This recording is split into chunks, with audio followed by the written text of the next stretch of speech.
নমস্কার বন্ধুরা, আজকের এই ভিডিওর মাধ্যমে আপনারা জানতে চলেছেন অন্নপূর্ণা ভান্ডারের আন্ডার প্রসেসে যারা রয়েছেন তাদের কি টাকা পাওয়ার সম্ভাবনা আছে। জানুন সম্পূর্ণ বিস্তারিত তথ্য সম্পর্কে। অন্নপূর্ণা ভান্ডারের আন্ডার প্রসেসে যারা রয়েছেন তাদের কি টাকা পাওয়ার সম্ভাবনা আছে, রইল সরকারি আপডেট। রাজ্যের অন্যতম আলোচিত প্রকল্প অন্নপূর্ণা ভান্ডার নিয়ে উপভোক্তাদের মনে নানা ধরনের প্রশ্ন তৈরি হয়েছে। বিশেষ করে যারা স্ট্যাটাস চেক করার সময় আন্ডার প্রসেস লেখাটি দেখছেন তাদের বিভ্রান্তি দূর করতেই এই বিস্তারিত প্রতিবেদনটি প্রস্তুত করা হলো। রাজ্যের মহিলাদের আর্থিকভাবে স্বাবলম্বী করে তোলার উদ্দেশ্যে যে নতুন যুগান্তকারী উদ্যোগ গ্রহণ করা হয়েছে তার মধ্যে অন্যতম হল অন্নপূর্ণা ভান্ডার প্রকল্প।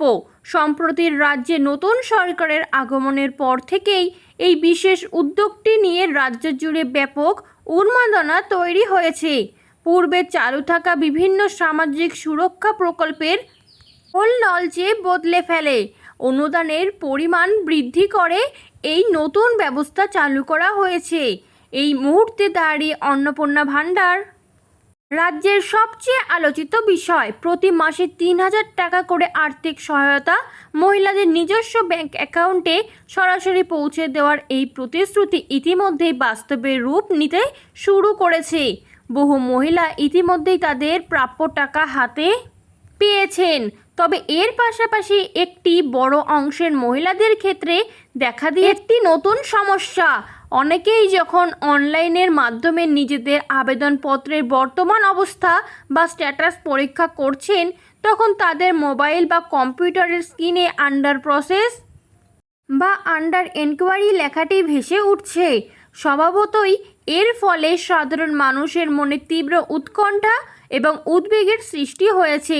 তারা বুঝতে পারছেন না যে এই লেখাটি দেখানোর অর্থ কী এবং আদৌ তারা এই প্রকল্পের অধীনে প্রাপ্য টাকা পাবেন কি না। এই সমস্ত দ্বিধা এবং সংশয় দূর করার জন্যই প্রশাসন এবং সংশ্লিষ্ট দফতরের তরফ থেকে বেশ কিছু গুরুত্বপূর্ণ সরকারি আপডেট প্রকাশ্যে আনা হয়েছে। অন্নপূর্ণা ভান্ডার প্রকল্পের বর্তমান পরিস্থিতি। নতুন সরকার ক্ষমতায় আসার পর থেকেই মহিলাদের জন্য এই বিশেষ অন্নপূর্ণা ভান্ডার প্রকল্পের বাস্তবায়ন অত্যন্ত দ্রুত গতিতে শুরু করা হয়। নির্দেশিকা অনুযায়ী 25 থেকে 60 বছর বয়সী যোগ্য মহিলারা প্রতি মাসে ৩,০০০ টাকা করে আর্থিক সহায়তা পাওয়ার অধিকারী। ইতিমধ্যে প্রথম ও দ্বিতীয় কিস্তির টাকা সফলভাবে বহু উপভোক্তার অ্যাকাউন্টে পাঠিয়ে দেওয়া হয়েছে। কিন্তু যখন ওই পরবর্তী কিস্তির টাকা পাঠানোর সময় এগিয়ে এসেছে, প্রশাসন একটি কঠোর যাচাই প্রক্রিয়ার ওপর জোর দিয়েছে। সরকারি কোষাগারের টাকা যেন কোনোভাবেই অযোগ্য বা ভুয়ো উপভোক্তাদের হাতে গিয়ে না পৌঁছায় তা নিশ্চিত করতেই এই পদক্ষেপ গ্রহণ করা হয়েছে।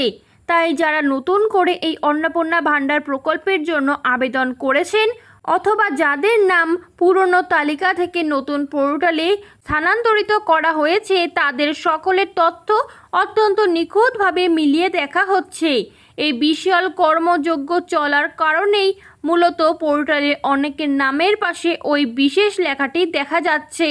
সরকার চাইছে প্রতিটি যোগ্য মহিলা যেন তাদের প্রাপ্য অধিকার থেকে কোনোভাবেই বঞ্চিত না হন। এরকমই নতুন সরকারের নতুন এবং গুরুত্বপূর্ণ তথ্য সবার আগে পেতে চ্যানেলটি সাবস্ক্রাইব করে বেল বাটনটি প্রেস করে চ্যানেলটির সাথে যুক্ত থাকুন।